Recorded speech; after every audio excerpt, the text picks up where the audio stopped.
your TikTok one, not your Instagram one. Just your soul. And the goal of my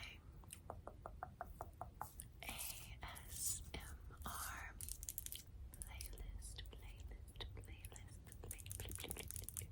is to help you to rest, reset, and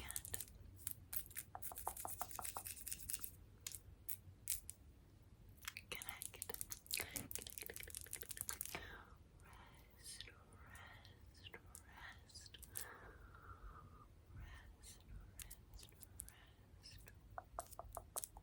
Reset.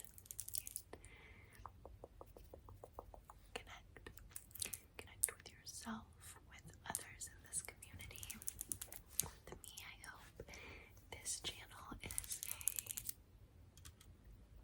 safe space for everyone. You're safe. I wanted to just catch up with you guys a little bit and kind of talk about my channel. I recently changed the name just a tiny bit. Just a tiny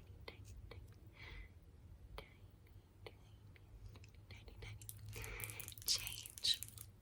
But I've gotten a few questions about it, and quite frankly, I would be wondering too. So I just really want to catch up with you, bestie. Let you know why I changed the channel name. And I wanted to celebrate with you guys because I can't believe it. But it's been 2 years. 2 years of my channel.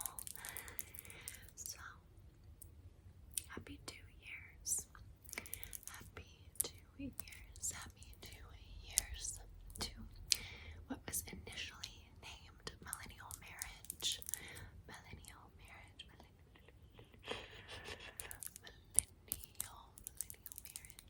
It is now Millennial Magic. ASMR. I honestly cannot believe it's been 2 years. I feel like time has flown by. And I was like, let me go back and check. Earlier today. Let me lower that light just a little bright, just a little bit bright. I'm filming in the middle of the day, so I apologize, but this is when I have time.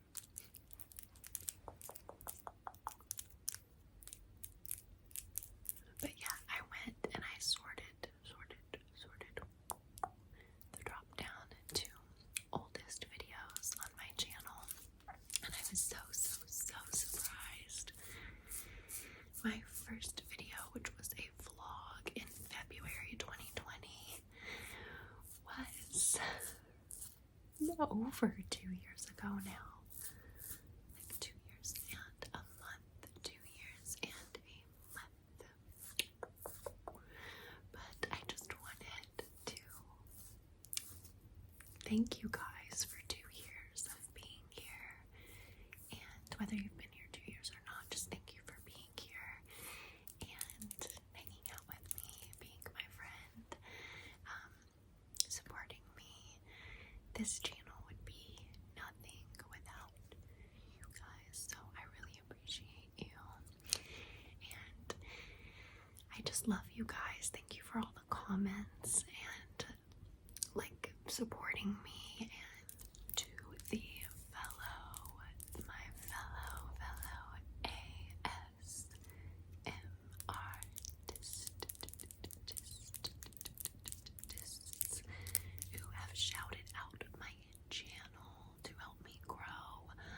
Lullaby Leah did that last fall, and so did Krista ASMR, and they're really a big reason the channel has grown.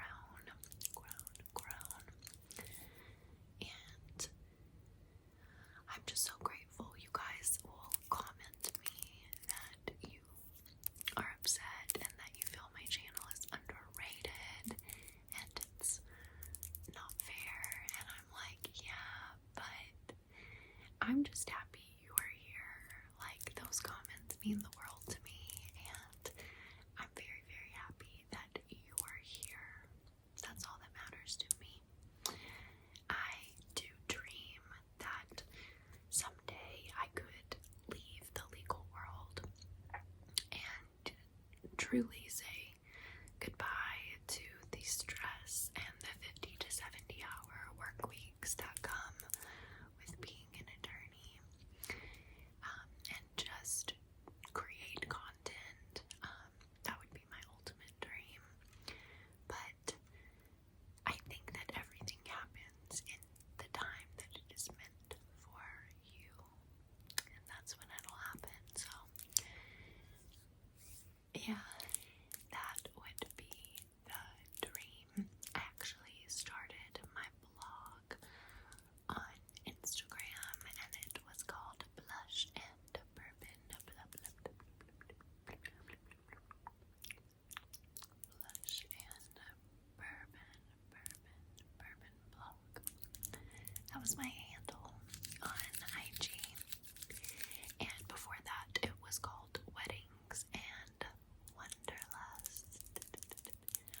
Weddings and Wanderlust. And I did want the vibe to be like newlywed life and travel. And you would not be surprised.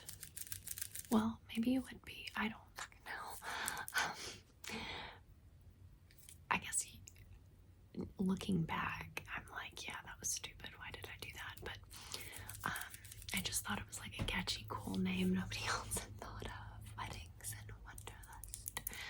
But you would be surprised like how hard it was to explain to people the meaning behind it. And I also wanted to do like decorating at weddings, like rentals of decor, photography. Like I was so into like the newlywed / wedding planning scene here in Charlotte, and I really thought I wanted to blog, but also like do wedding planning essentially. And because I couldn't have done my wedding without my wedding planner, and initially I thought, okay, well, I won't hire one, and then I was like, yeah, I'm gonna need one. And still, I felt that I learned so much in the 2-year wedding planning process. Yeah. If I had to do it again, I would elope. We would both elope. We, hands down, feel the same about that situation. But yes, we were engaged for 2 years, from the time we got engaged to our wedding. I think it was actually like a year and 10 months, but I thought that was like gonna be my brand vibe. Turns out it kind of was the vibe, but the name didn't really fit the vibe, and I would reach out to brands to work with them. Shout out to Nut Pods, which is a coconut-based coffee creamer, and that was my first ever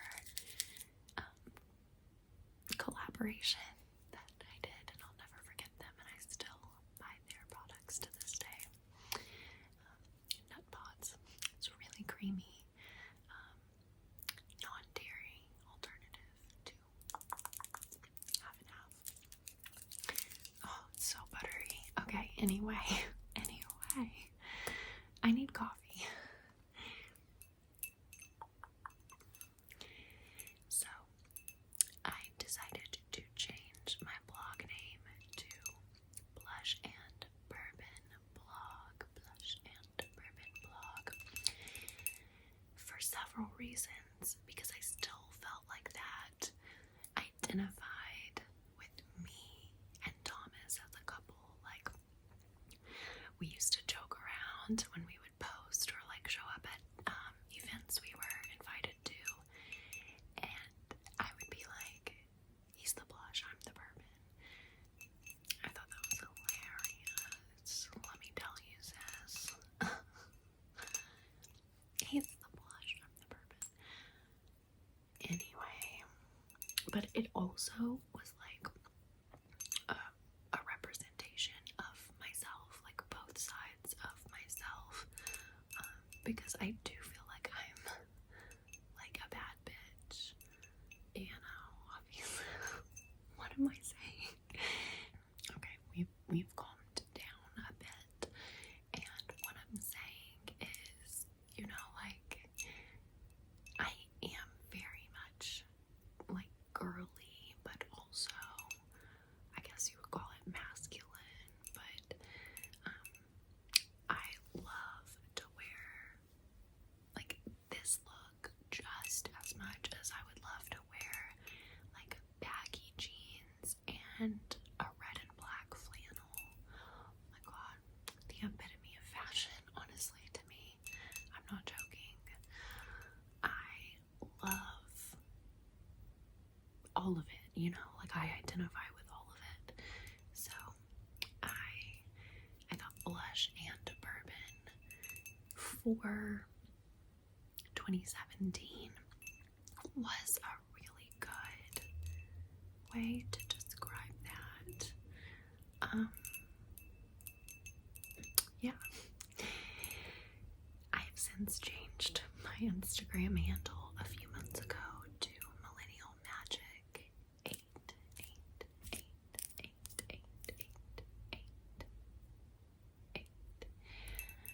8 is mine and Thomas's lucky number. There's so many reasons, but it is definitely our number is 8. And also Millennial Magic was already taken by someone who hasn't posted in like a year, so it's fine. I'm fine. No, it's okay. I'm fine about it. So the reason I actually started a blog on Instagram is, and I guess by the way, this video is going to be like not only why I changed my YouTube channel name and celebrating 2 years, but I kind of wanted to share like a little bit about my social media, or like, I guess I should say my content creation journey, my blogging to vlogging pipeline. I don't know what to call it, but I get a lot of questions about it, and I feel like I've never really opened up to you guys about it. Up to you guys. So I really want to do that, and I just feel like I'm in a place lately, like mental health wise and with therapy, that I can. So I will go ahead and give a trigger warning for spine surgery, vasovagal syncope, which is kind of like seizures, so health issues, mental health issues, including anxiety, depression, and PTSD, as well as potentially ADHD, and just like general sort of trauma. And like, this may not be a feel good, like relaxing ASMR video, but I really want to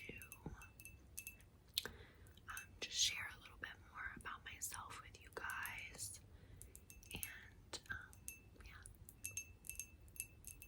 just thank you for loving me and supporting me, and let you know that I'm here for you, and I love you as well very, very much. So I actually started my blog on Instagram in 2017,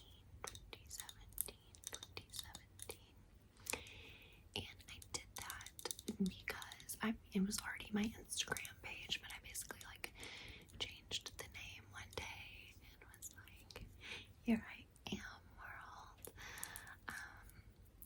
Let's talk about it, because I really wanted to connect with other people that were positive, and I was just like coming out of a really low place, really like low mental health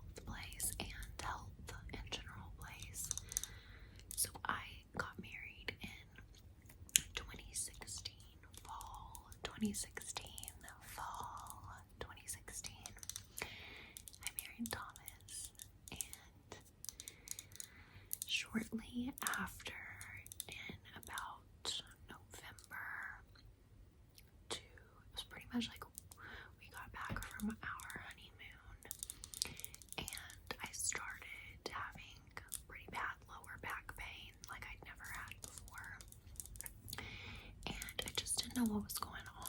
But I figured, well, I've just gone from like doing ballet since age 4, horseback riding since age 7, to all of that pretty much ending for like a few years when my dad died.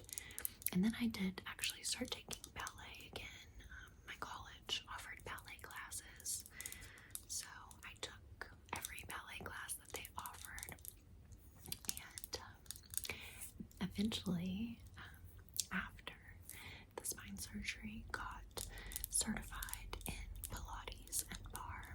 So I'm technically an instructor and could teach, which is really cool and something I'm really proud of. And don't worry, I will share like a lot of positives too about like I won't leave you hanging, in the dark, or like I'll tell you, where I am now too. So anyway, November, about 1 month into being married, and I'm falling apart.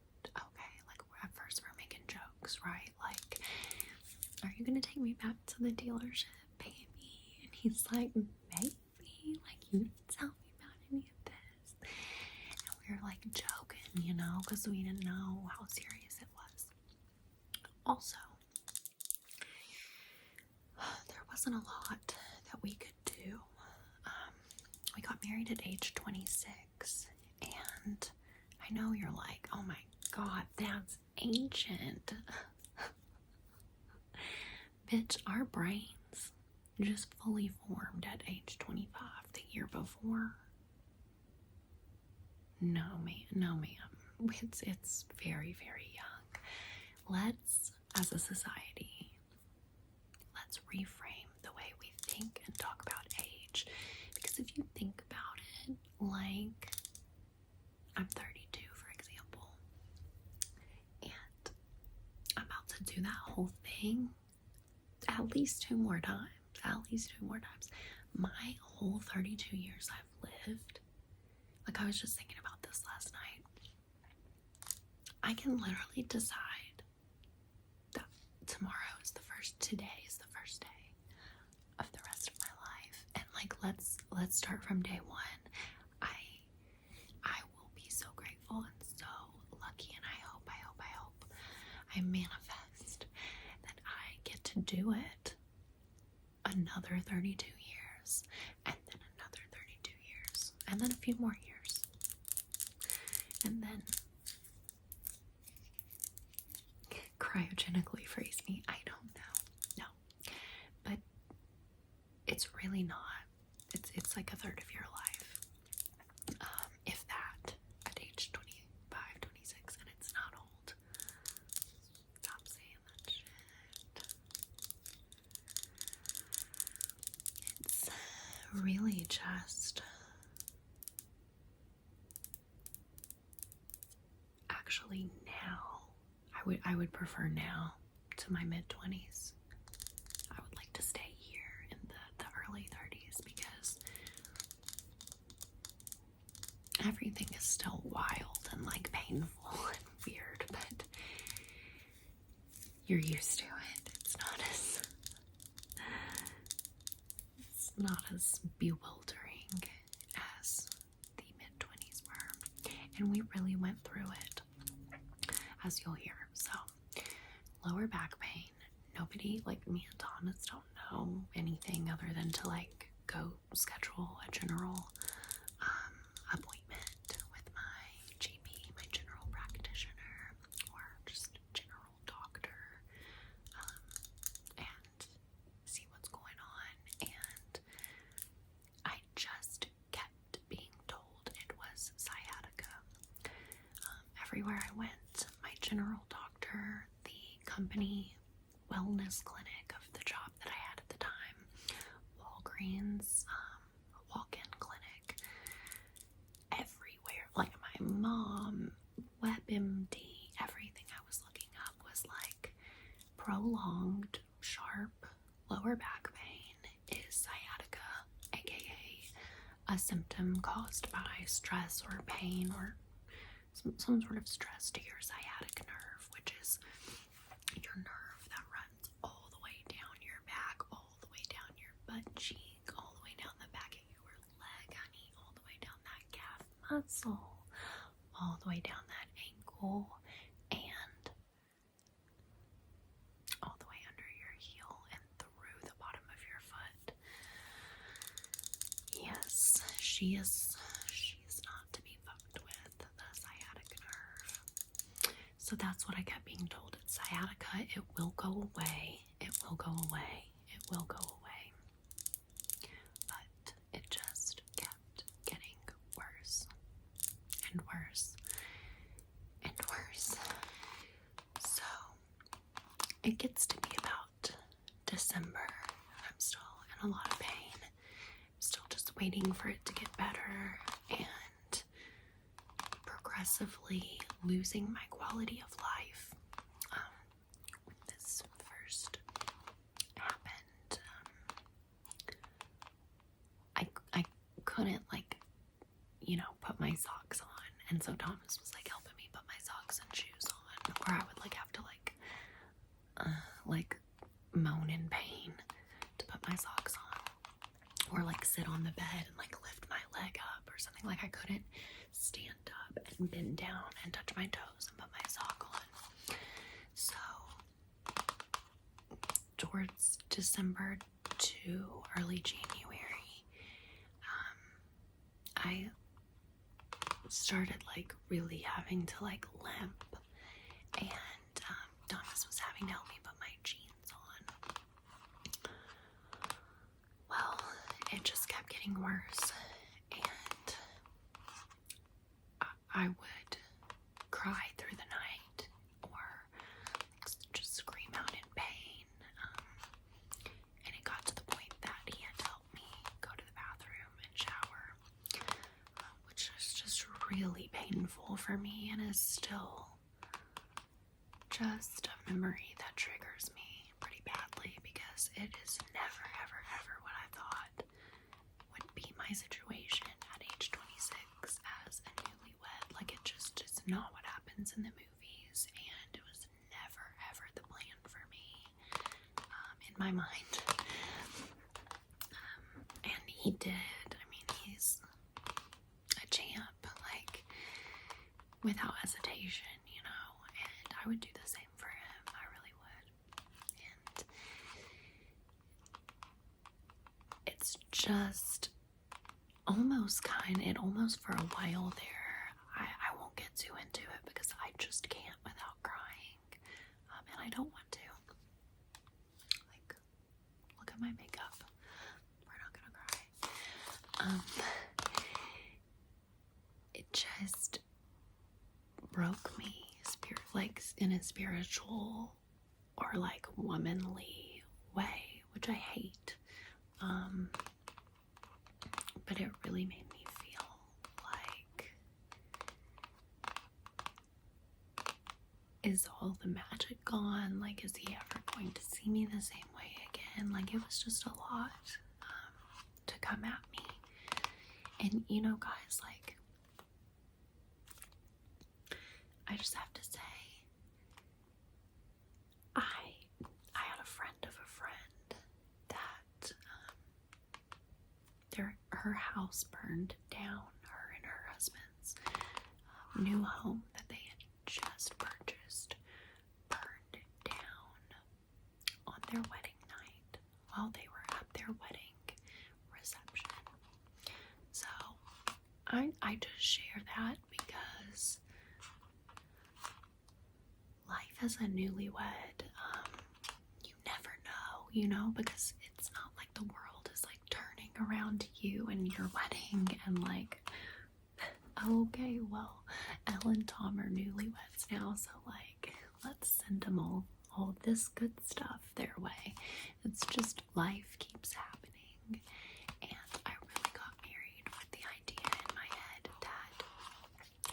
because we'd been together 6 years by the time we got married, I thought, you know, like, we got it, like, we're golden, we're Gucci, we're goody grandma, or like whatever the fuck I used to say when I was little. We were set up for success because we put the time in dating, so I really thought we had the tools and we were good to go. I was thinking of marriage as like, okay, once we get married, we basically get this like box that's full of all of the skills, the answers, the understandings, the things we need to have a successful marriage. And that's not what happens. Actually, when you get married, you get an empty box, and your wedding day is day one, not anything before that. And you bring your lives together in a way that fills up the box with your new traditions, your family, methods, morals, answers for how you want to handle things in certain situations. None of that just exists for you because you got married. And that was a really big learning lesson for me that I'm really grateful for. It's a metaphor that you can Google, the marriage box, and I'll try to put a little info right here about it. But I highly recommend you, if you ever want a partner or a spouse long term, definitely think about the quote-unquote marriage or life partner box. And you know, it's just an empty box. You're not entitled to like this plug and play marriage situation just because you've dated way longer than anybody else you went to college with, or any reason at all, really. And it's such a good metaphor for anybody newlywed, or you know, thinking about a long-term relationship, that sort of thing. So I was getting really scared and into a really dark place mentally because I kept thinking, why is, like, nobody understands the amount of pain I am. And to be honest, and Thomas will admit this, but Thomas didn't like really understand, or I think even fully believe me about how much pain I was in. You know, like, I was starting to not be able to go to the grocery. Like, he would be like, you want to go to the grocery store? And I would be like, it's really not worth it to me to be in that much pain. Or we would need to go pick up my allergy pills or birth control or something, and we would just go down the road to Walgreens, and I would have to like bring a frozen pack of vegetables and put it behind my back, and I would just be like sitting a certain way in the car, like with the chair leaned all the way back, like yelling the whole way, like moaning in pain, guttural fucking pain. And finally, I went to go see my company, the wellness clinic. Basically, like, you think it's really thoughtful, but it's the American healthcare system, so it's actually just a way to get you to stay at work and not go home sick. But I went to go see her, and I was like, look, I'm gonna need some more hot hands. I'm gonna need some more pain medication, like ibuprofen. She was giving me basically like extra strength ibuprofen, and I'm gonna need like a recommendation for the emergency room. And she was like, are you serious? Like, is it really this bad? And I'm like, I don't know like how else to tell you guys. Like, I can't go on anymore. My husband is wiping my own ass, and I'm 26. Like, what is this? This is not sciatica, according to the Google, the interwebs. And she really saved me by believing in me and believing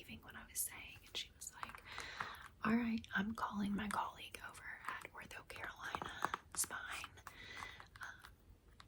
and go over later tonight and get an x-ray and see what's going on. And I'm like, okay, thank you so much. So I go get an x-ray. I am laying on the floor, wailing, crying. Can't sit in a waiting room chair waiting for my x-ray. Nothing shows up on the x-ray because, you guessed it, it was not like a broken bone, and x-rays are for bones. So nothing showed up. They ordered an MRI for the next morning and they put it on stat MRI. Turns out my L5S1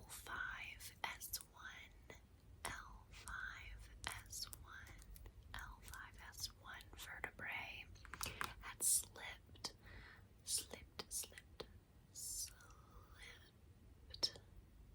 a third out of my spinal column, and it was pressing on my sciatic nerve.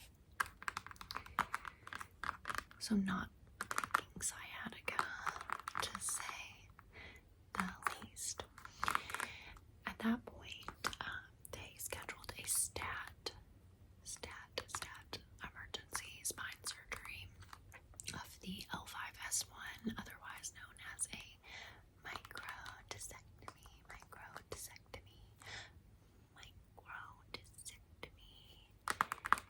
where they just cut off the part that stuck out. They cut off a third of my disc. The fuck. Anyway, glad they did. 10 out of 10 would do it again. 12 out of 10. It was just funny because this all started coming to a head in early February. I think the MRI was February 6th, and they pushed me in front of other patients, which I was really, really grateful for, but it just feels so weird when that happens. It wasn't my call, nor did I ask for that. Because I know a lot of elderly people and athletes have back problems. It's not like I was like, let me skip. They were like, stat her. This shit's hanging out. It's bad. For February 9th, which was my, what? Birthday. 5:15 a.m. Starting my 27th year off with a bang, bang, bang. Here we go. Put your best face on, everybody. Yeah. So that was statted and scheduled, and Thomas and my mom took me. I'll never forget, as we were driving in, I was just crying out to anyone. If you were like, hey, I could give you like fly on the wall footage of that drive, I wouldn't. I can't. It's much too painful to even think about. But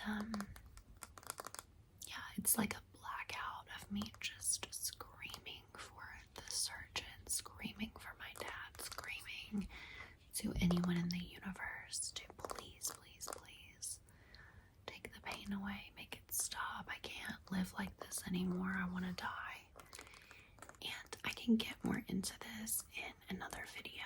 I'm not trying to gloss over it, but it's also a lot deeper than what I'm about to say.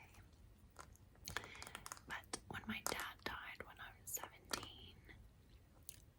that's when I really, I mean, I experienced depression, but that's when it went to a whole new level. And this experience, I kind of told myself, yeah, my dad's dead. Life will never be the same, but I think I can still, if I do certain things that he told me to do, go to college, get a degree, go to a good grad school, you know, be a doctor or a lawyer, like, you'll be fine. That's what his generation was told, and it was kind of true for them, actually. You know, because law school was like $6,000 a year at that time. But it's just not the world, the way it works anymore. So, I think I thought, like, if I do this, this, and this, and I'm a good little girl, you know, and I make good grades, and I work really, really, really hard, like, I work myself to the bone, to the point of spines, that, you know, nothing bad like this will ever happen to me again.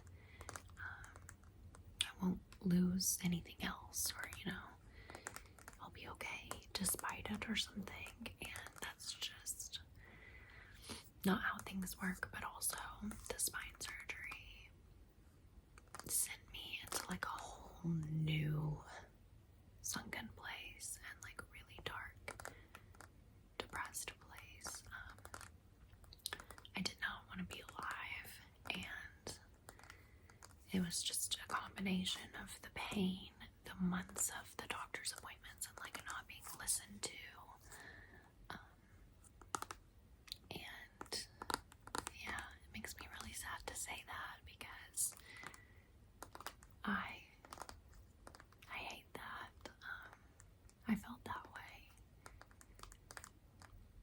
and I know a lot of people have felt that way. So I hope none of you are feeling that way right now. And I was just wanting to die and hoping to die. And I think a lot of that had to do with the pain pills I was on. I was on oxycodone, hydrocodone, blah, blah, blah. Your mom, your granny. It's literally too many pain medications. And I got zero refills. And I don't even know if I would want an epidural when I have birth someday. When I give birth someday, because the pain meds were a problem. I was floating in a different plane, up a very desolate, confused, dark plane of like, my marriage is probably over. Any sexiness I had about myself is over. Because still after the surgery, after the surgery, you know, Thomas still had to help me shower and all kinds of stuff, you know, until I was better. And yeah, that whole situation left me feeling very, very alone and depressed. And I was, again, bedridden for a few weeks. And I got so much joy and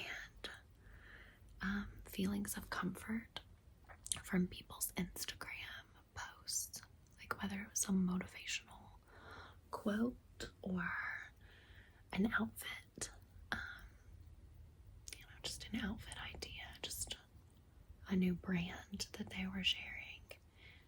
This was like February 2017, so Instagram was really popping off in terms of content creation.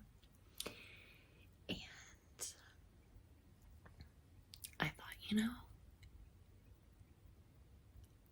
there's so much world out there that I hadn't realized.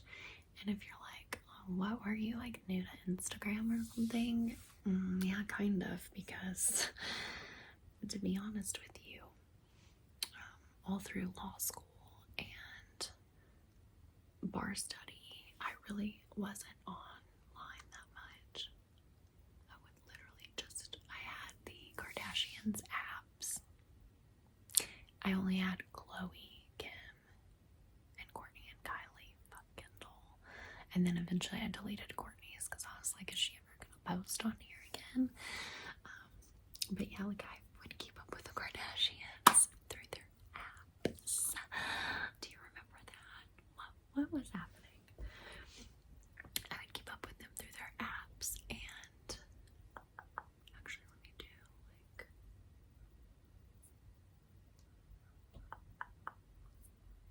so pretty.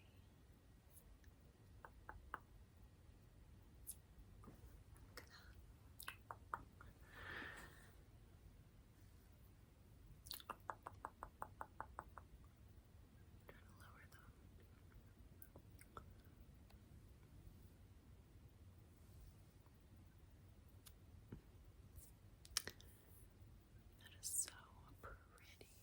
One of the things that I work on in therapy is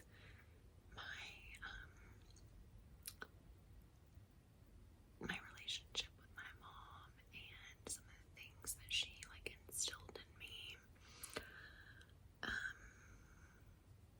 One of those being that it's not appropriate or classy to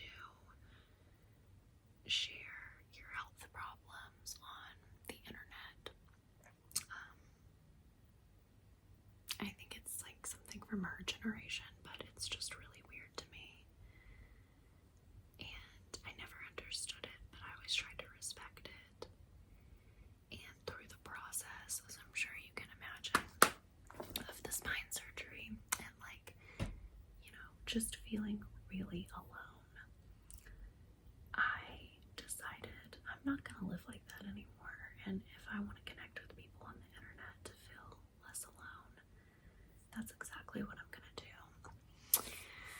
So I decided to start a blog on Instagram and connect with other people.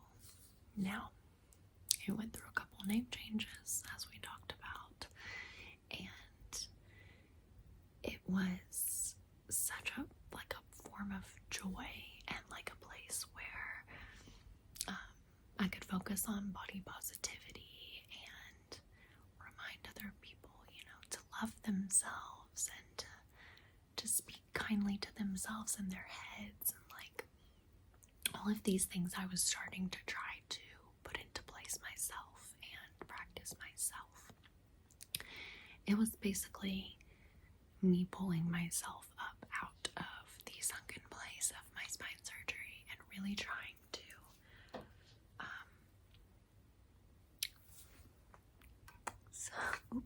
so pretty. I love those.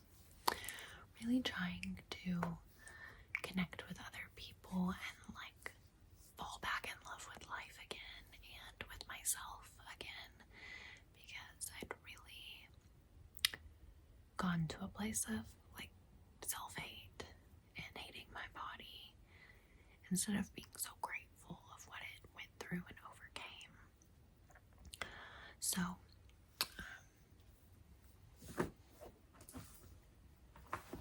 I have a few book recommendations I'm going to recommend to you guys as we go through this video, but you might be able to tell, I don't know, by like the highlights.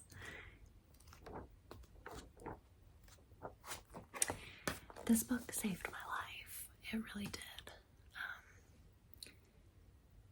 It's about loving your body, eating without fear, nourishing your spirit, and discovering true balance.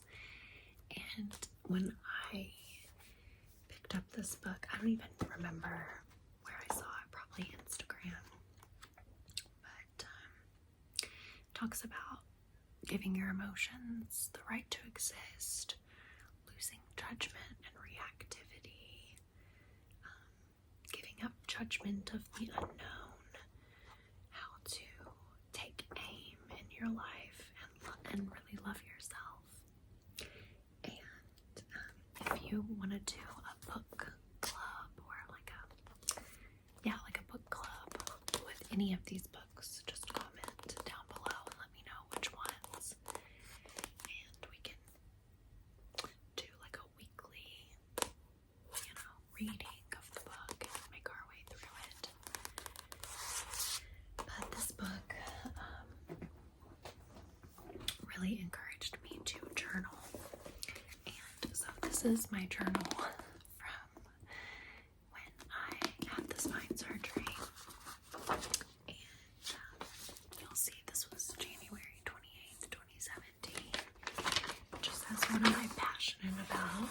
are my gifts, talents? What goals matter to me? Like, I was really trying to find myself and come back to life, basically, and want to be alive again. So, it just says,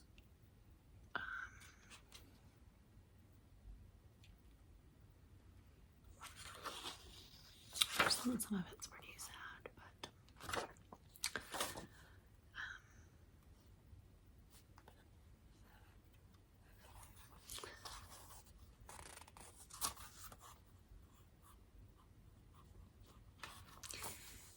I feel the feeling of failure, inadequacy, rejection, all that, the usual.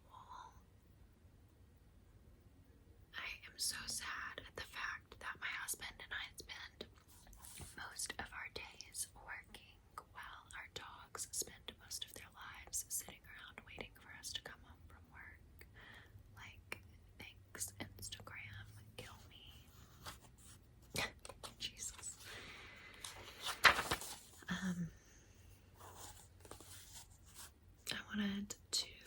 I wrote that I wanted to overcome fear of the unknown and to experience life as completely unhindered by everything negative, from physical pain to emotional pain, with a positive and loving outlook and a clear aim toward my goals.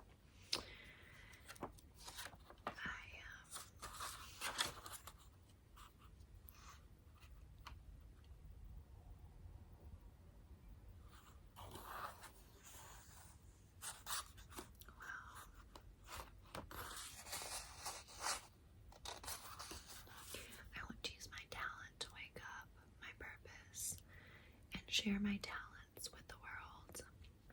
Any residual heartache or past life pain is being ushered away to pave a path for me to take the next step. Aim true, set intentions.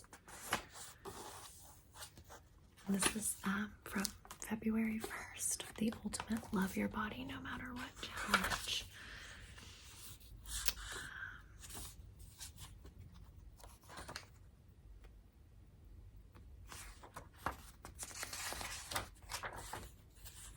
Find one from like after the surgery.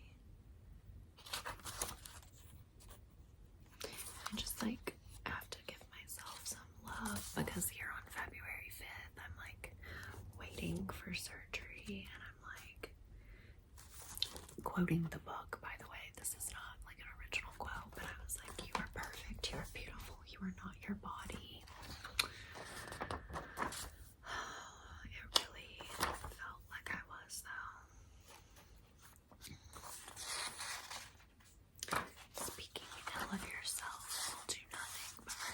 And give those listening to you the permission to say the same. Here's February 12th, 2017. I stood on both feet, walked, sat, bathed, and saw a glimpse of the world, the sun. My body has not betrayed me. It has shown me how strong and beautifully capable it is. So, this book helped me get to that mental place and really made me fall in love with my body. It will forever be one of my favorite books of all time for that reason and so many more. It's written by this beautiful yogi named Catherine Boudic. And I just think the world of her. I really do. She'll never know. But she truly saved my life. How pretty she is.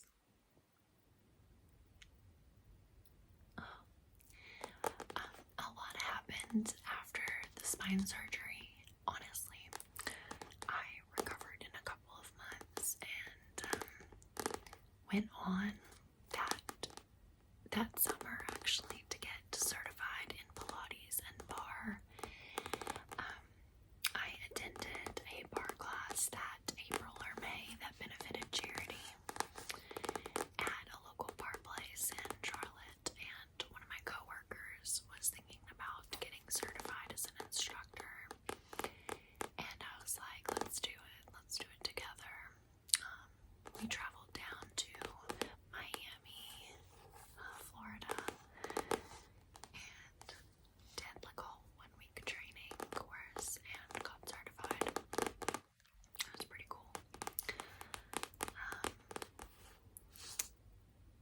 So, I mean, like, there is a 20% chance that I could re-herniate the disc.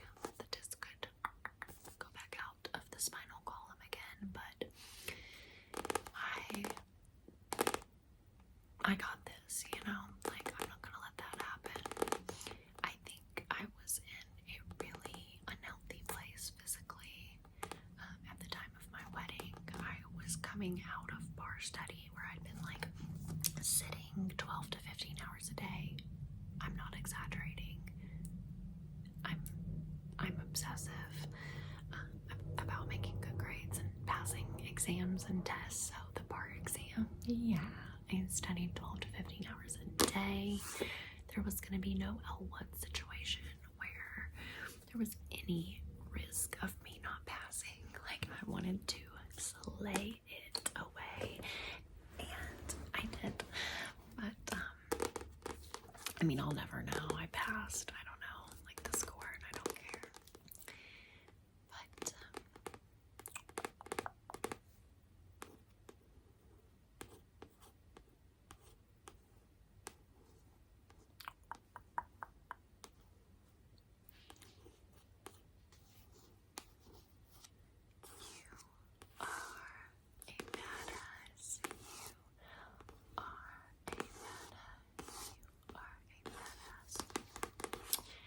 this is the next book I read that I would highly, highly, highly recommend.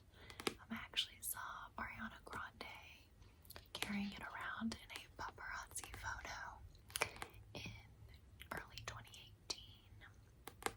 So, or maybe it was late 2018, early 2019. Yeah, it was right before tour started, the Sweetener World Tour. And I was like, if she's reading it, what she's going through right now, I'm reading it. I ordered it so fast from Amazon.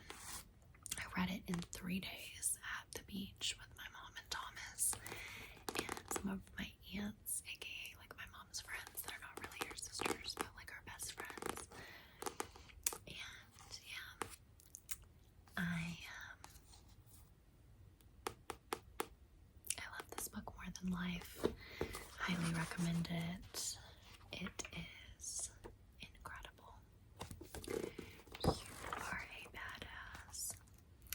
If I tried to highlight this thing, I'd be highlighting the whole book. I really would be. But your brain is your bitch.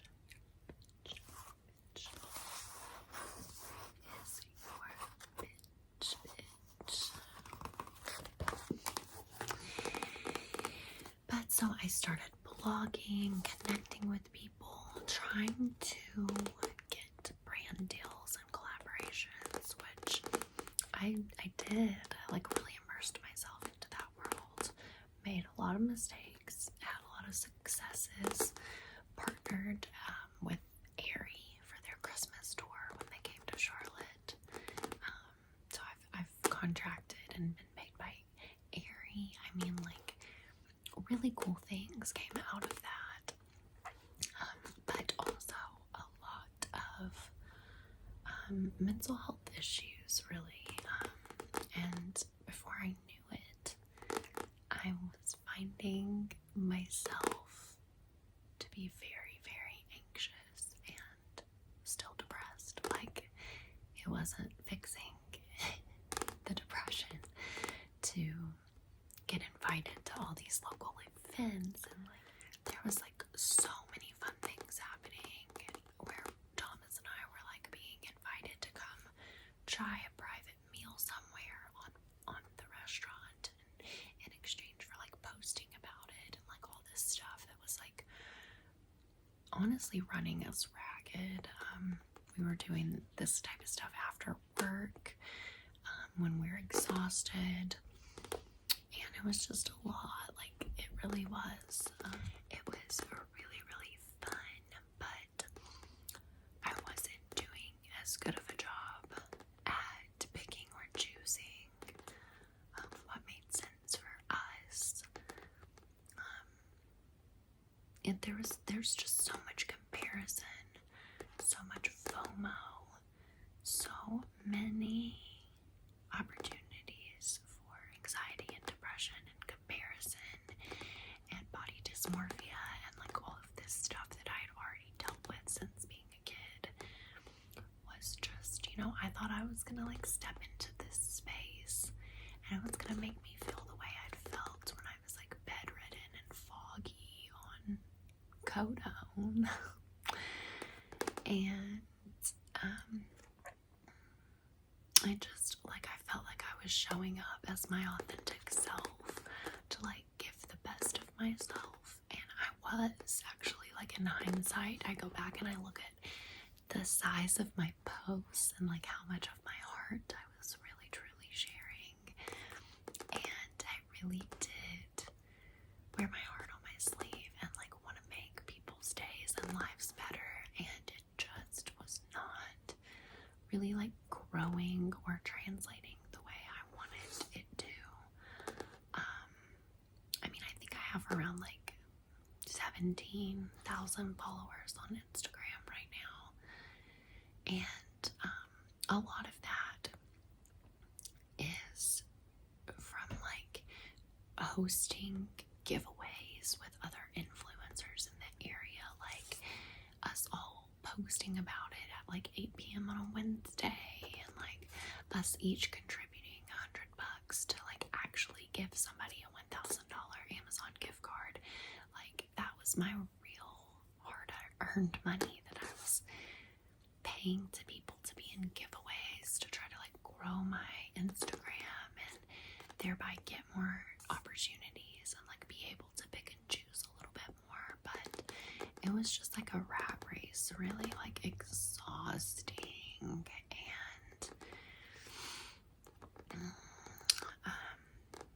I think I got pretty burnt out on it. I was spending hours and hours a day on Instagram, like 8 hours a day. It was wild. Just going around to different people's pages, commenting, like wishing and hoping that they'd comment me back and maybe follow me back. Trying to like, I actually started up an engagement group of like local Charlotte bloggers where I was like, drop the link to your Instagram post and I'll like go around and comment it and like it and like leave you heart emojis, and we can all do that for each other and support each other.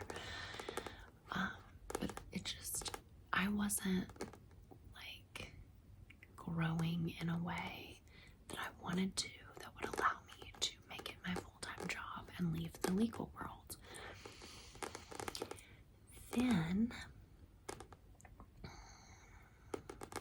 later in 2019, Thomas had a vasovagal syncope attack or episode, and I guess I've turned down my favorite pages.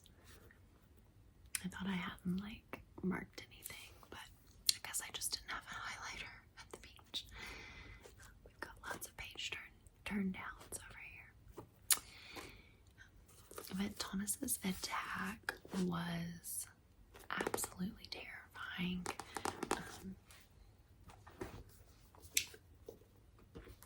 This is the next book that I read. I actually think I'm about to read all three of these again, because they talk about concentrating, meditating, taking in the good, focusing on like the actual like brain chemistry that goes into fight or flight or freeze and anxiety and depression. And oh my god, I learned so much. I was like, holy shit, I need to get a handle on this. I really do, because it's like affecting my whole nervous system. Like it does. It actually changes the chemical makeup of your body over time, and it changes the default setting of your body over time and your mind. And like, if you go around constantly like anxious and depressed, that is going to be your baseline. my baseline was constant anxiety. Like my armpits were constantly sweating, my stomach was constantly cramping, and like I would get dizzy and like throw up on the way to a movie because I was worried somebody was gonna see me and like a coworker and be like, oh, let me ask you about this thing, and I like wouldn't be able to give them enough information because I'd be away from my laptop or something. Like everything was a concern and the end of the world. And I think our health issues had a lot to do with that, like my spine surgery and Thomas's vasovagal syncope, which I'll just refer to as syncope from here on out, but it is related to the vagus, V-A-G-U-S, not Vegas, okay? The vagus nerve. So, vasovagal syncope, or a syncopal episode. Yeah. What that is he essentially faints, and he can sometimes tell when the episode is going to happen, but not always. And it's caused by, for him, stress, anxiety, and his blood sugar, like low blood pressure. And it gets so low that it drains and he faints. The scary part about it is the falling, because he could really hurt himself. If he falls from sitting on the floor, falls over, on carpet, may get a bump on the head. The first time he had the attack, he had just gotten to the top of our steps. We had fallen asleep watching Saturday Night Live, and I think his blood pressure was low already from being asleep. We went up the stairs from the couch downstairs where we'd been watching it to our bedroom, and by the time he got up to the top of the steps, I think going from sleeping to standing to exerting the energy to go up the steps, he had a syncope. He fainted forward, luckily not down, backwards down the steps. He could have broken his neck or died. And he could have died from this attack as well. But he fell forward onto our fake hardwood floors. And his bottom teeth came through right here and broke off and tore through his lip, and he had a hole right there. That needs to be its own separate video if you guys ever want me to open up about that and talk to you more about what that entailed. But yeah, I need to have a whole video on that if we're gonna get into it, because I really can't. It's like a lot of trauma for me that I'm actually processing in therapy right now. Because the thing about syncope is you like shake and his eyes roll back into his head, and it's very much like a seizure. Like it's often gets compared to epileptic seizures, and like if you Google vasovagal syncope seizure ? There are so many like of those cartoon, comparison diagrams out there where it's like, this is what a syncopal episode is, this is what a seizure is, here's the differences, here's the similarities, that type of thing. But But yeah, it was really traumatic for both of us. I mean, obviously I don't want to undercut Thomas's experience, but I thought he was dying. I thought I was a widow as it was happening. I thought I was losing him because, you know, there was blood everywhere, all over his face. His teeth literally came through his chin and fell off, like broke off.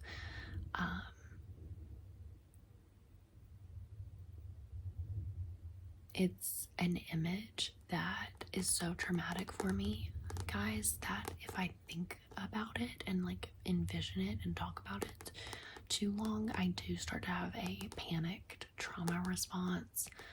And I will projectile vomit. And my therapist helped me with a really good skill, actually, to think about taking a cold shower, or if that doesn't work, actually get in the cold shower and like take a cold shower, and that'll really help with your mind completely rerouting its path and focusing on the cold shower, and then you won't like shake and projectile vomit. So just a tip from my therapist to you. But so yeah, maybe sometime, someday, we could talk more in detail about that. But Thomas experiences vasovagal syncope attacks pretty frequently. We're trying to get a handle on them, and we're trying to get a handle on his diet and his stress levels, because we just both are working 50 to 70-hour weeks as attorneys, and it is not the life we were told it was going to be, okay, when we were little babies in high school and college, and we were being told all these things about how it was like one of the best jobs to have. You'll be so financially stable, you'll always have job security, everybody needs a lawyer, your name's Elle, you have to do it. I would give anything to take it all back and us just renovate a van and go travel together on barely any money, or like whatever, to just do life together. I would never do law school again if we had to do it over again, and neither would Thomas, quite frankly.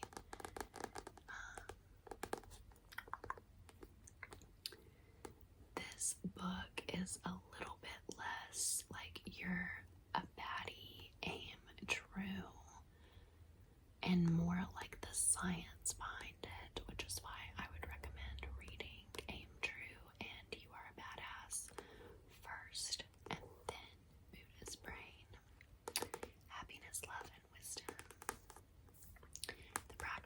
It's the practical neuroscience. Practical neuroscience. If you could change your brain, you could change your life. And it's true. I'm still a work in progress, but it's true. Shows you effective self-help ways to develop real happiness. So, anyway, 2019 that happened. We had to get him dental, like reconstruction surgery, and we had to meet with a neurologist and have, I'll try to insert some pictures, but like a brain scan, EKG, was just constantly like getting diagnostics on his brain, and he was all cleared by the neurologist. So the next step was to go see a cardiologist, and he wore a heart monitor.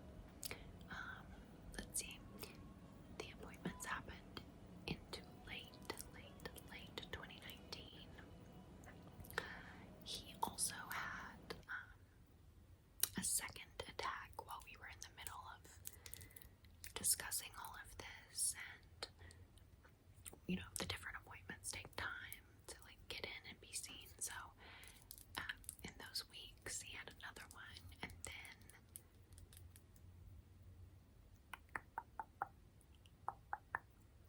February 2020 is when he was cleared by the neurologist and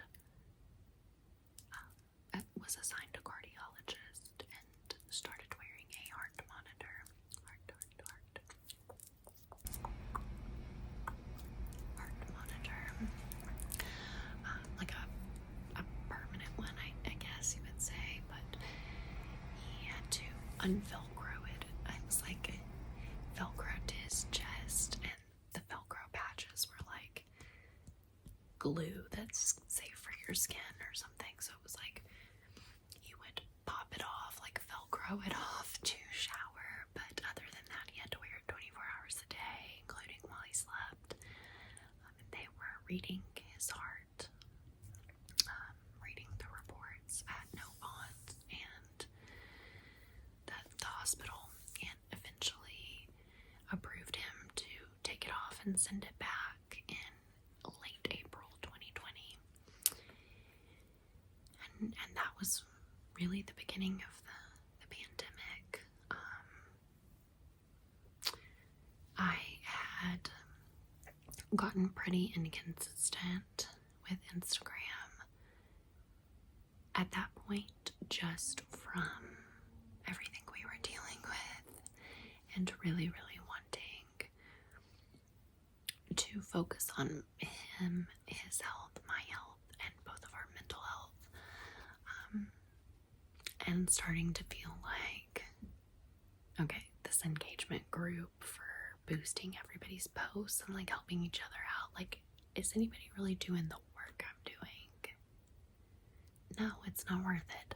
Like, things like that, like, do I really want to drive 45 miles to this new restaurant opening just for like one cocktail and some free appetizers? No. And I lost a lot of friends because I stepped back from blogging.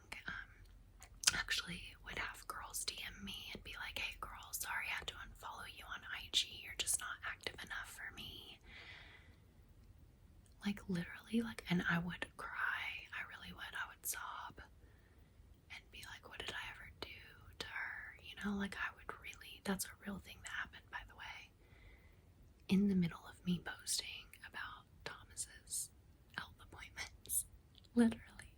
Those are real messages I got from some of your favorite Instagram bitches in the Tennessee, North Carolina, like all kinds of areas.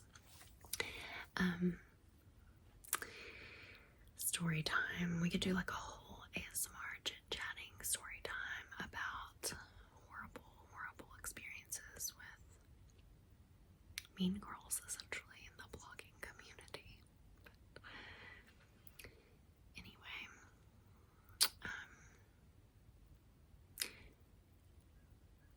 I hate to say this, and I think it sounds really insensitive and like not how I want it to come off, but the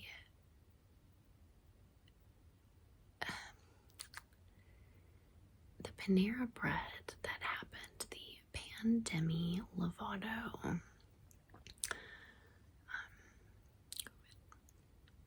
really saved our lives again. I feel so bad to say that because it still is happening, but it has been just like such a scary and traumatic thing for so many people, including me. Like, life and the idea of what is normal has completely been flipped on its head, essentially. People have died. People have gotten sick with long-term side effects and complications of, like losing their taste, and just things that I would never, ever wish on any of us to experience. Really, like, a lot of damage has been done, and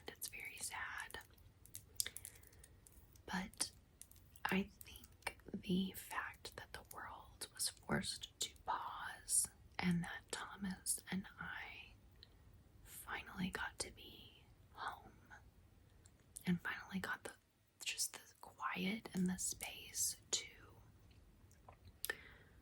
really have him do all these appointments and wear the heart monitor and all of the like follow-ups and checkups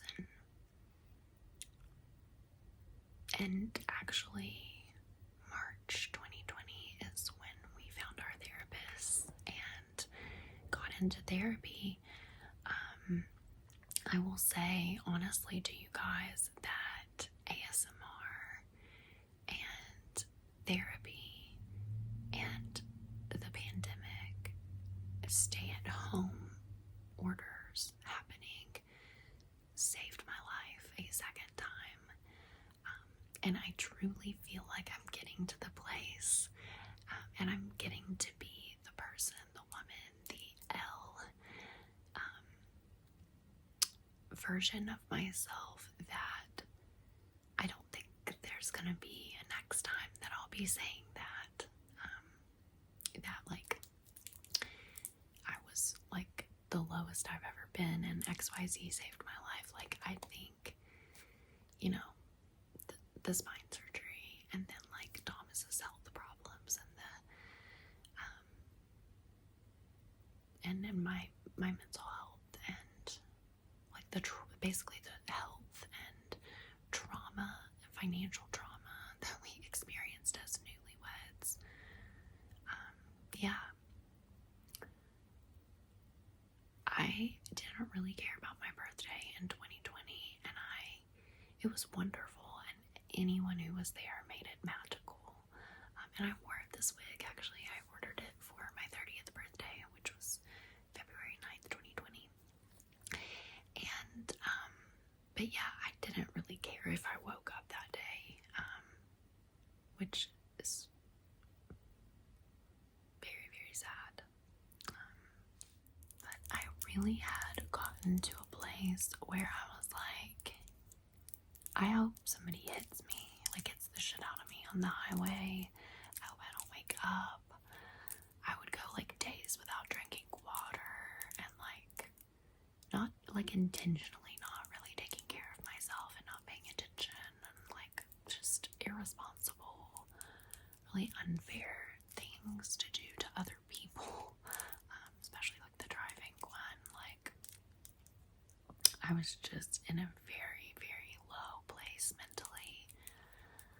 And I thought, if this is it, like if this is like adulting, if this is the real world, if this is being married and being on your own and living your life, I'm good. I'm good. I'm already doing it without my dad. I'm good is really how I felt.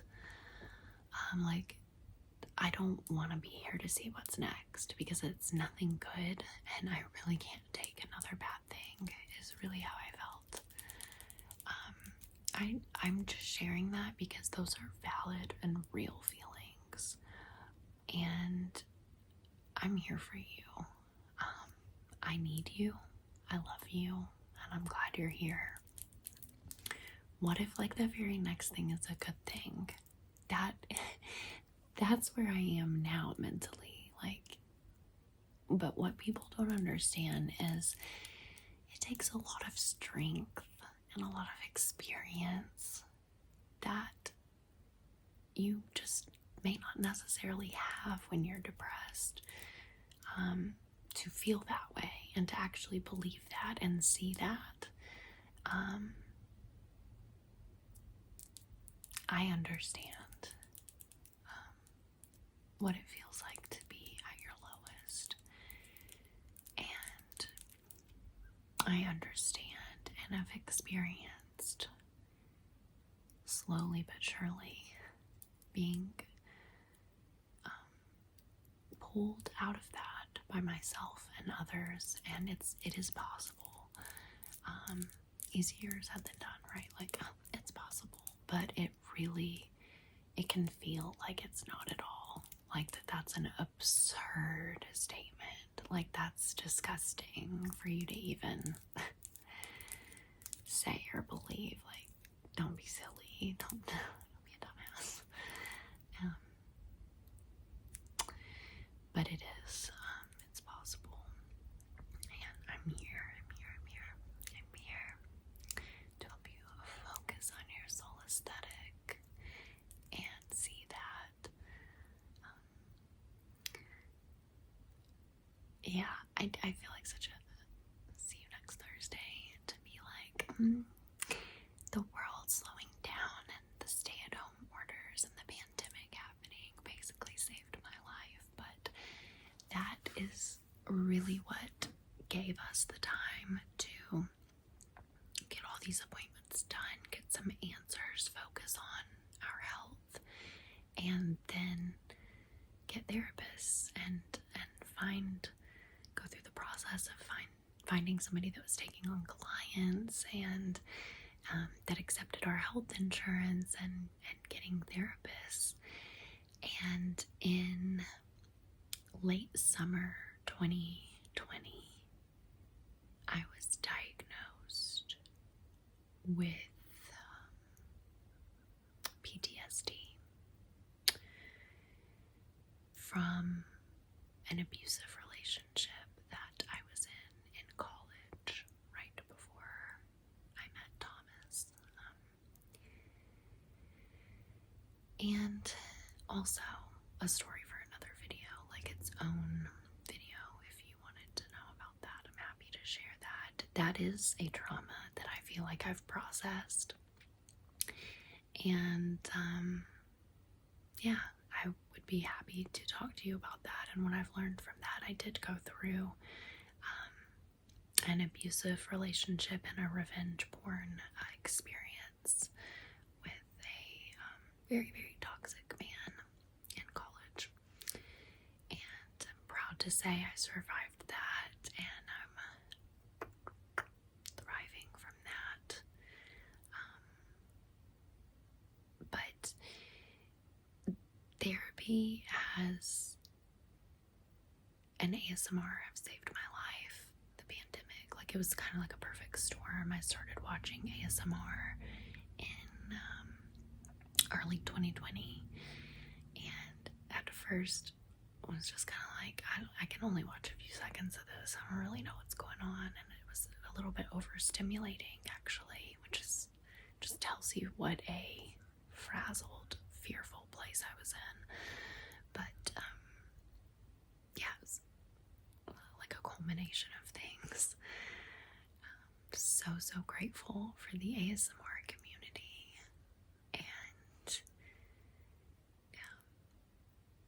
another example I wanted to share was, I think I posted my first YouTube video in February 2020.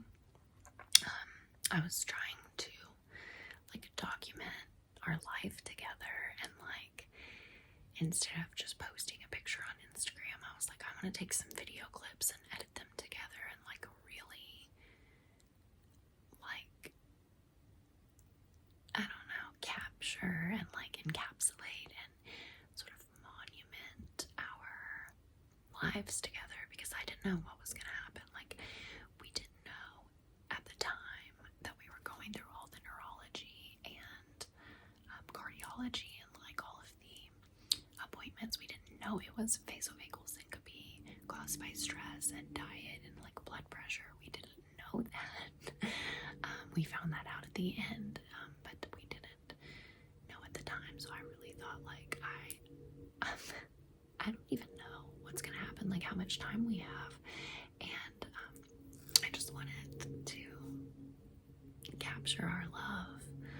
So I think I posted my first video on YouTube in February 2020, and I posted 2, maybe 3 videos, and then I had to throw myself into therapy for the love of my own life, basically, and really focus on getting to a healthier mental state. So I did that through ASMR and therapy, and I will forever be grateful to GB ASMR OCB ASMR. Sorry, guys. Anura's ASMR, Vitalis ASMR, and ASMR Charm. Those girls, really? Sorry.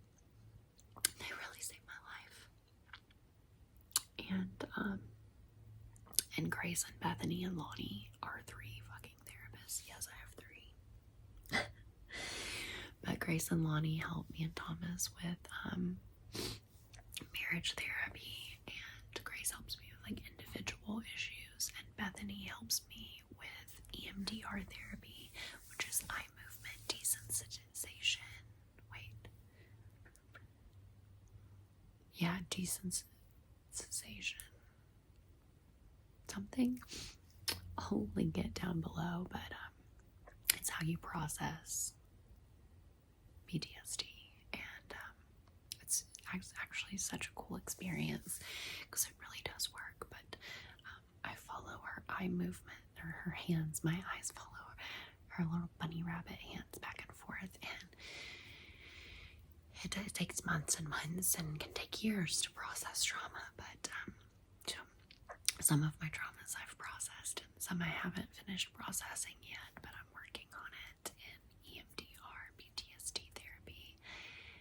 So I have therapy twice a week, Tuesdays and Wednesdays for an hour each, and Tuesdays is either like regular therapy for just my life, myself, things with my mom, things with, like my thought patterns that I've developed over life, like personal struggles, and we alternate every other week is a couples session, and we work on our marriage. And then every Wednesday for an hour I do the PTSD therapy sessions, which are about a number of different things. The abusive relationship, my health issue, like the spine surgery, Thomas's health issues, and like the trauma from, like him having a hole in his mouth and his teeth on the floor, and like blood like there was bloody handprints all over the wall and stuff.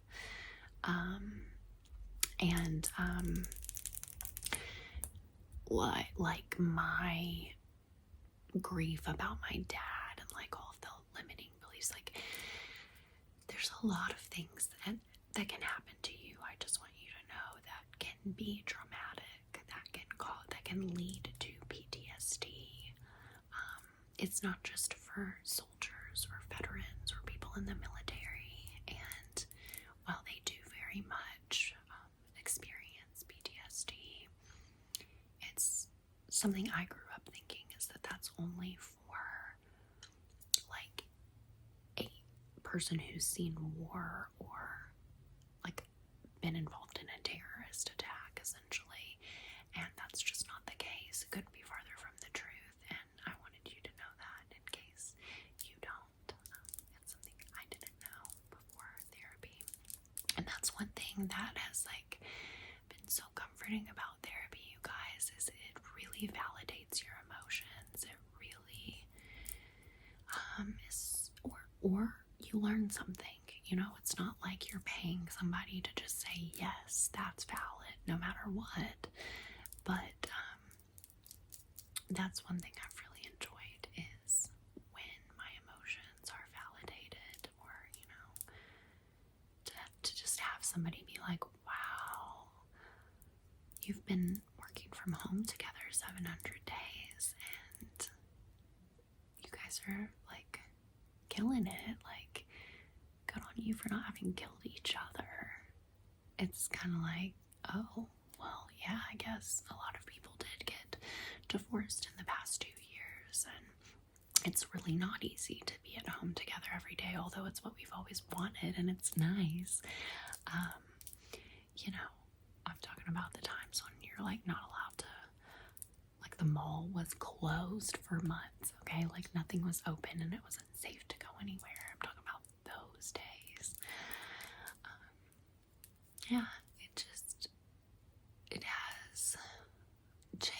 my world, my brain for the better. My therapist recommended the Buddha's Brain and the Divine Matrix book that I'm currently about to start reading. Haven't started it quite yet, but it says Bridging Time, Space, Miracles, and Belief. The Divine Matrix.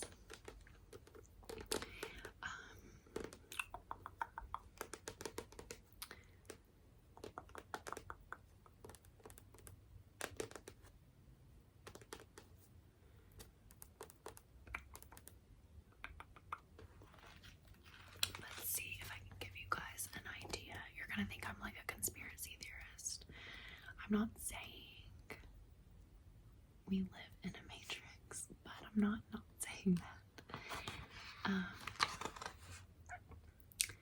I have one small drop of knowing in my soul. Let it dissolve in your ocean. Rumi. I feel like that's a very fitting quote to kind of like wrap up on, and exactly how I feel about my channel, and being there for you guys. Like, I'm not trying to say I've got everything figured out, and I hope that's not the impression you get from me. Like, yes, I'm fun, yes, I'm weird. Like, honestly, you should know that the most fun people are the most traumatized and damaged people. Like, you know that, come on. But I'm not perfect, and I don't want anybody to compare themselves to me. If you relate to me, then that's great, and I'm here for you. I just want you to know you're not alone, and I love you very, very much. But at the same time, I just have one small drop of knowing in my soul, and I'm happy to let it dissolve in your ocean. I really, it would be my great honor. I always love this community and connecting with you guys, but I feel like I've never really opened up about who I am, and what I've been through these past couple of years. I definitely have on Instagram, of course, as it was happening, but I think around,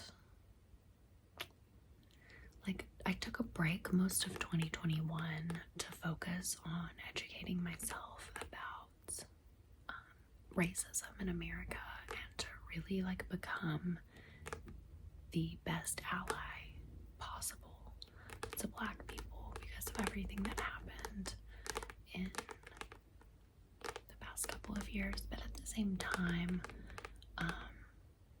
I was getting really sick of Instagram, and it just wasn't filling my cup, if you will. So, and I was getting all these messages like, "Hey girl, you're just not consistent enough." Cool. Like,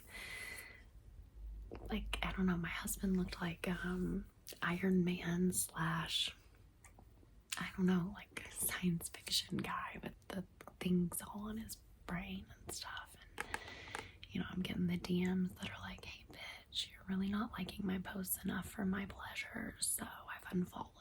Hope you have the best and most successful life." You know, I'm like my world's falling apart at every turn, and I got pretty inconsistent in terms of posting, and then I just decided, like, fuck it, I'm just gonna focus on myself and therapy. I think I got to like a healthier place for the first time that fall in 2020, and that's when I posted my first ever ASMR video. So I'll link my first ever ASMR video down below, and I vaguely and briefly talk about my love for ASMR and my favorite ASMR artists, but I don't talk about anything like this. I just kind of say it's helped me a lot with anxiety and depression, and these are some of the people that inspired me, and yeah, and I like tap on a few things. I think it's called Soft Girl Comforts You, ASMR soft girl comforts you. I'm so soft. I'm so soft, you guys. I'm just a little baby.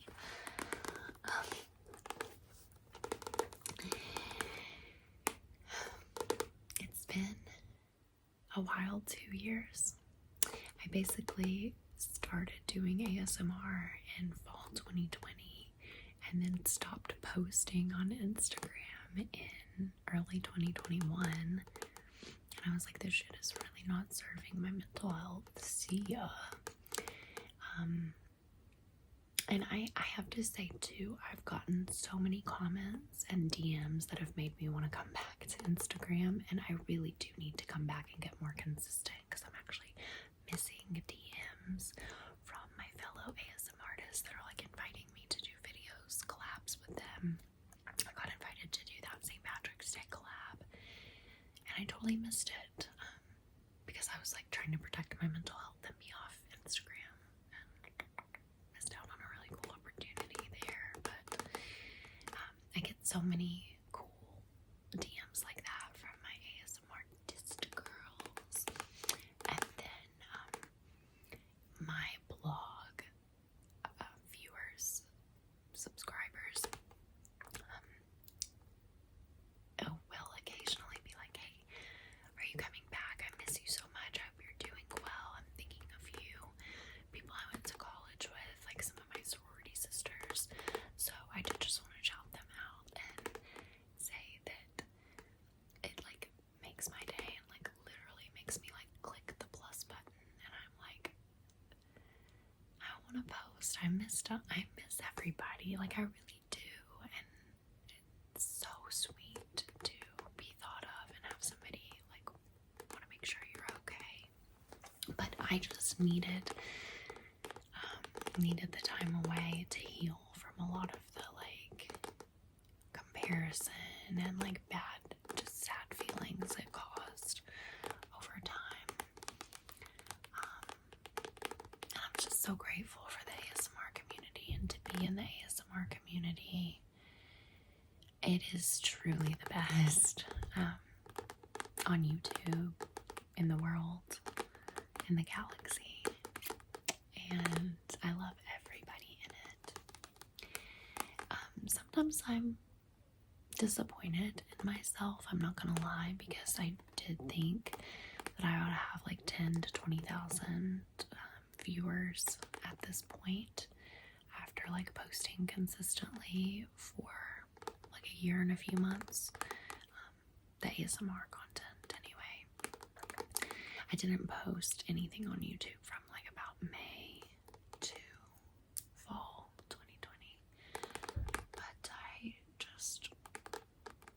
tried to be positive and just know that what's meant for me and the people I'm meant to connect with are out there, and we will find each other, and it's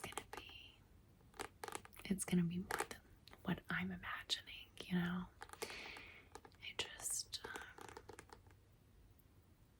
I'm a little impatient, and when you guys comment like, oh, you're so underrated, how do you not have more subs, like it makes my day. It really does, because there's days that I'm like, is anybody watching? Like, am I annoying? Should I just go away? But that's that anxiety and depression, and it's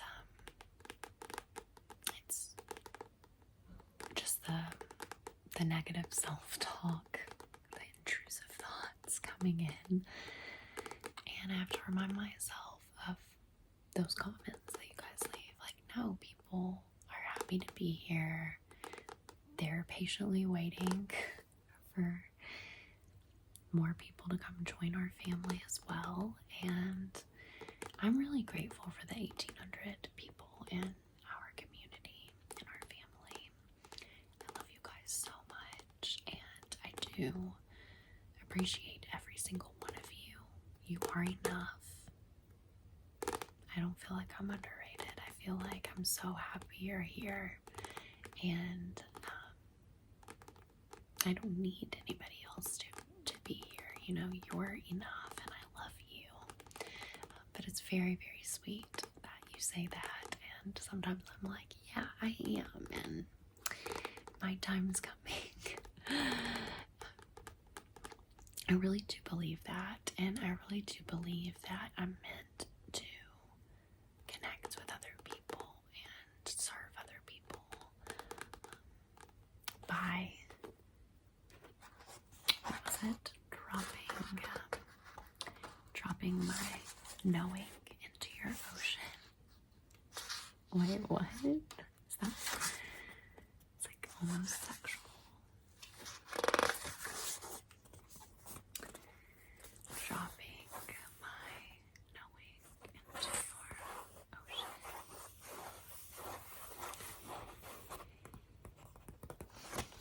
I've been through a lot the past couple of years, and particularly in the half of a decade that we've been married. We've overcome a lot since 2017. Well, we got married in fall 2016, but it's not fall 2022 yet, so yeah. And we're finally getting to a place where we're not defined by that, and our emotions aren't ruled by all of the trauma and stress we've been through. And as we heal and learn to cope with our anxiety, depression, PTSD, those are things I've been diagnosed with, by the way.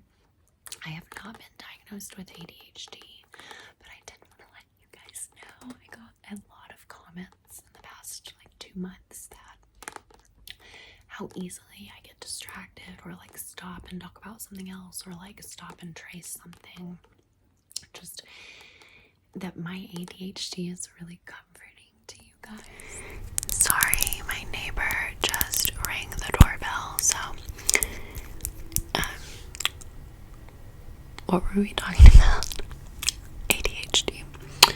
I got so many comments from you guys about how my ADHD is comforting to your ADHD.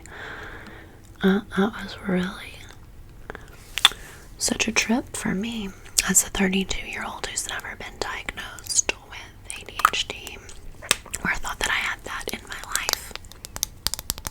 Thanks, guys.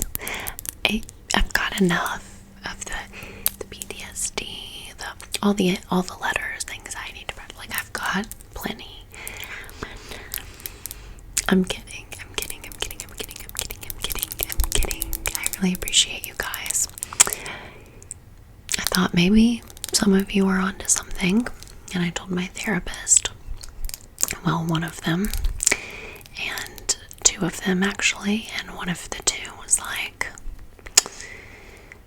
I have a colleague at the local ADHD of North Carolina clinic, and I could recommend you to get a diagnostic, to get a test, and see if you do have ADHD. So, thanks to you guys, just being yourselves and opening up to me, I am able to potentially learn something useful about myself that apparently I've lived 32 years with or without, regardless. So it's really, I'm looking at it as just a positive either way, whether I have it or I don't. I know once and for all, and if I have it, then I can continue living and coping and learning to cope, and maybe doing some natural methods of treating it. I don't really want to get on medication or change anything in terms of that, only because if I do have it, I've lived 32 years of not being on medication, and I'd really like to just get some coping skills through therapy and what am I trying to say, non-medication ways to cope with it. But I'll keep you guys posted on that, actually, and I really appreciate appreciate you, and just wanted to share that I'm currently in the intake process and haven't yet been tested, but I have gotten the recommendation and I'm completing the paperwork and waiting an appointment to be scheduled. Just waiting for my insurance to be approved and that sort of thing. So thank you very much for opening up and sharing with me, because I may potentially learn something about myself from that. And either way, I'm just very happy to be comforting for you.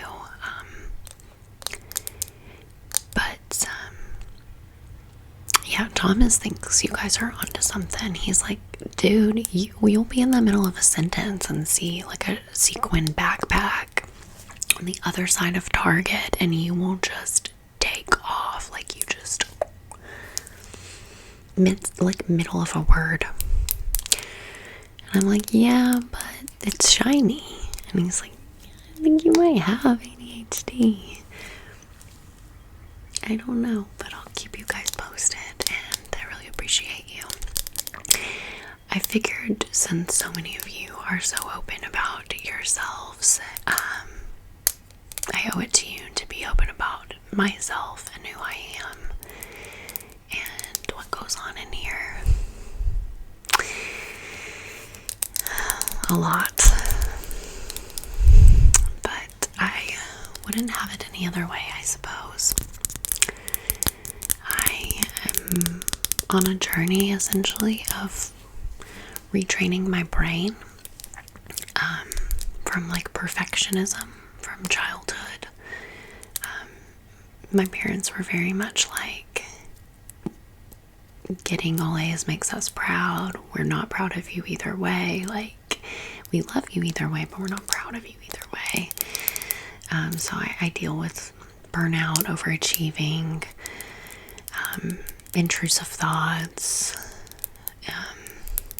I'm healing a lot of stuff from my childhood, working on my inner child, and processing trauma. And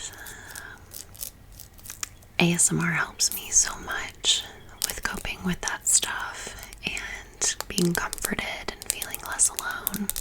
And it's really my goal, and what I want to do for you guys. If you're new, by the way, I do have an ASMR playlist, and it is primarily the content of my channel is ASMR. But I did start out vlogging and doing mukbangs, and actually I really love them. I still vlog, I still do the occasional ASMR with like some eating or drinking in it.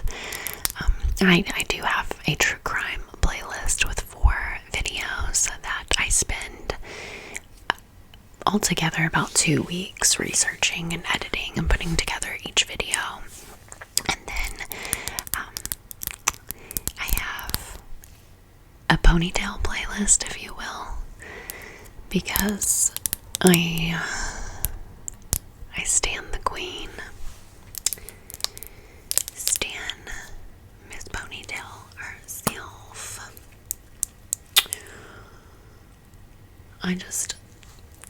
I also have to shout out her because a lot of her music, the Sweetener album, Thank You Next, Just Like Magic from Positions, very, very comforting, and like some of her book recommendations have helped me a lot. So